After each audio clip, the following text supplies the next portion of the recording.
Voy a hablar del convenio 189, pero al mismo tiempo quiero ligarlo con, obviamente, con la situación por la que estamos pasando, ¿no? Es cierto que el convenio 189 se abordó en dos conferencias internacionales del trabajo, 2010-2011, y cuando llegamos prácticamente, cuando volvimos de Ginebra, después de la aprobación, entramos en la mesa de diálogo social para reformar la relación laboral especial. Por lo tanto, hay parte de los contenidos del convenio 189 que ya están reflejados en la legislación. Otros no, evidentemente, ¿no? O no de la forma que nos gustaría. Por ejemplo, en el caso de, sobre todo por la trayectoria que hemos visto durante estos años, las previsiones que tiene el convenio 189 sobre las agencias de colocación, desde luego requerirían una regulación más contundente y más estricta en el caso español, ¿no? No solo por lo que en el año 2011 hacían las agencias de colocación, sino también para hacer frente a algunas realidades que han surgido hace relativamente poco tiempo, como las plataformas digitales, que todo el mundo siempre relaciona con los repartidores, pero que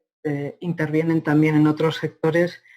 e intervienen muy decisivamente en el sector de cuidados, como decía Carolina, ¿no? Enmascarando en muchas ocasiones relaciones que deberían ser por cuenta ajena con la propia agencia de colocación porque está actuando como una empresa, y en otras ofreciendo cuidados profesionalizados, de cuidados de personas enfermas o de personas con discapacidad, para que sean desempeñados con la relación laboral especial del servicio del hogar familiar, ¿no? Con todo lo que esto supone de ganancia, por una parte, para estas agencias de colocación, y por otra, de respiro, en parte, para las administraciones públicas, que no se ven en la necesidad, aunque de esto hablaré después, de reforzar el sistema de protección social, el estado de bienestar, el sistema de atención a la dependencia o de los servicios sociales, ¿no? Si se ratifica el convenio 189, y eso significaría que tendríamos un año para poder adaptar la legislación española, habría algunas cosas que desaparecerían. Por ejemplo, desaparecería en el caso del trabajo doméstico y de cuidados, pero en el marco de esta relación laboral especial, la posibilidad de que vinieran trabajadoras o trabajadores con un visado para la búsqueda de empleo,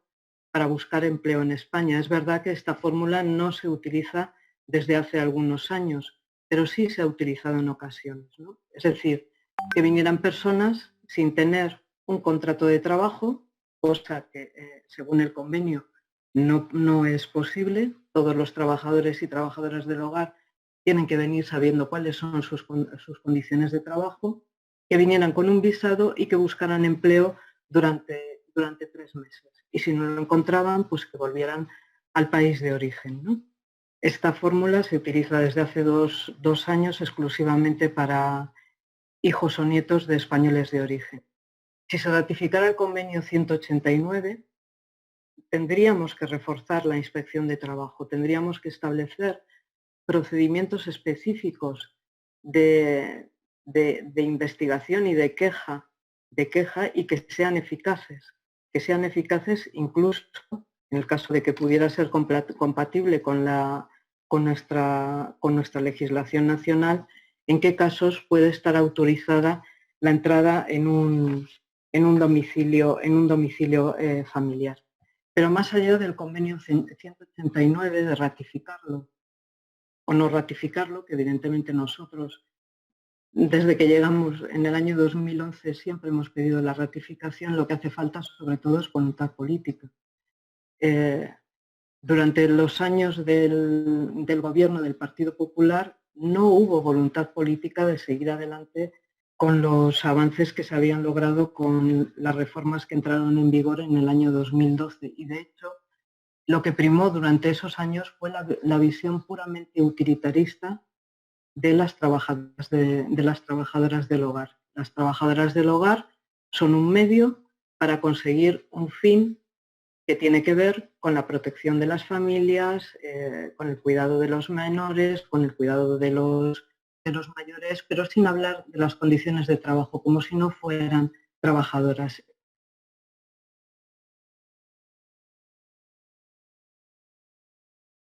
Era una involución, una vuelta al año 2011. Es verdad que antes de que pasara todo esto, o sea, antes de marzo, y en el año pasado ya se había abierto una pequeña puerta a continuar en el marco del diálogo social, a retomar las reformas que serían necesarias tanto en la relación laboral especial o no especial y en el sistema especial de empleados de hogar. Pero ha pasado lo que ha pasado y la Unión General de Trabajadores, desde antes de declararse el estado de alarma, ya puso en conocimiento de los dos ministerios, del Ministerio responsable de Empleo y del Ministerio responsable de Migraciones, que había que adoptar medidas en el caso de las empleadas de hogar que fueran a quedarse sin empleo como consecuencia de la crisis sanitaria y también por lo que respecta a lo puramente de extranjería, pero que en este caso no es una situación, no es un detalle, sino la realidad de gran parte de este colectivo, de que había que adoptar medidas para evitar, por ejemplo, la pérdida de autorizaciones de trabajo y de residencia, porque no sabíamos cuánto iba a durar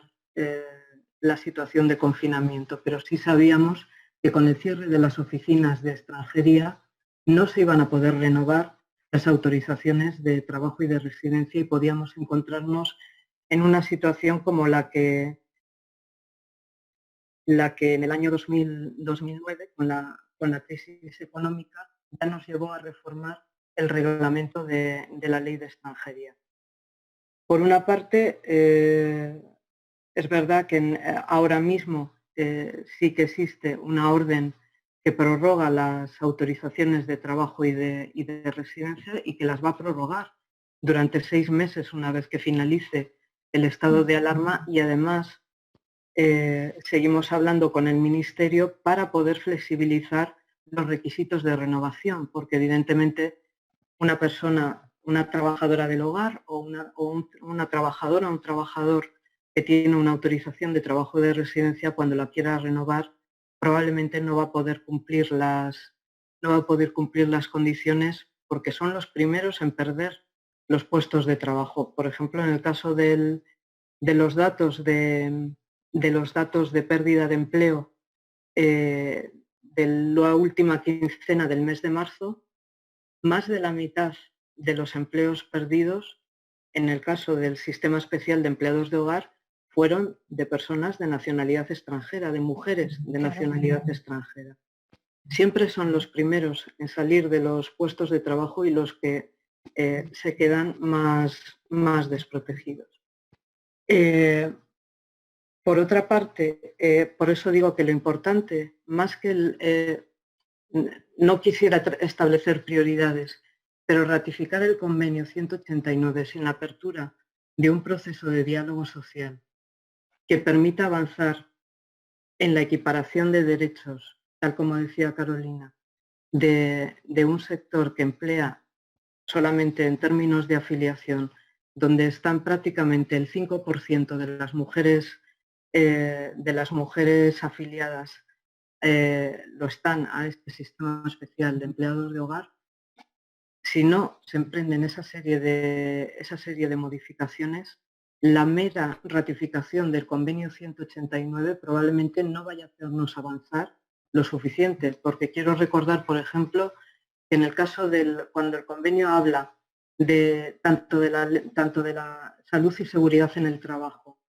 como de la protección social, el propio convenio dice... Ana. Sí, termino sí, ya. te voy a acordar, sí.